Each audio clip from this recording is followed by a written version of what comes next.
Welcome to This Week This Morning, the weekly video that gets you up to speed on the week's most important developments for your business and your taxes. Another week, another stalemate. The passing of the notorious RBG and the rush to find her replacement has consumed Congress. So we really are no closer to a deal on the stimulus package at this point. Democrats, however, are beginning to acquiesce as they are currently creating a $2.4 trillion relief package, which is about $1 trillion less than the previously proposed HEROES Act. Other than that, there's not much to report this week on the stimulus front. So, switching gears, given that the November election is just around the corner and Joe Biden is increasingly looking like the favorite, it's time to take a deeper look at his tax proposals. So what do we know? Number one, the top tax bracket would likely increase to 39.6% compared to the current top bracket of 37%.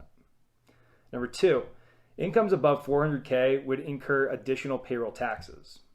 Number three, for incomes at or above this level, long-term capital gains would be taxed the same as regular income. Number four, the top 0.1% of earners would pay a federal rate of 43% on their income as opposed to the 30.6% they are currently paying. This is according to the Penn-Wharton budget model. Number five, it's estimated that over the next 10 years, corporate taxes would increase by $1.4 trillion, payroll taxes would increase by just under $1 trillion, and individual income taxes would increase by $944 billion. The takeaway here is that if you're making more than 400K a year, you're going to feel the pain of a Biden election. If you're below that, you likely only will see a marginal increase in your total taxes paid. So you should be keeping a close eye on the election, because if you're a high earner and you believe that Biden will win, you would be wise to push forward any taxable income to 2020 as the rates are more favorable now than they would be in the future.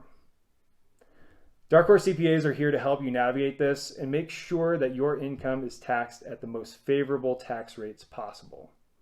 With higher tax rates potentially headed our way in the near future, tax planning is going to become that much more important. That's all for now. See you next week.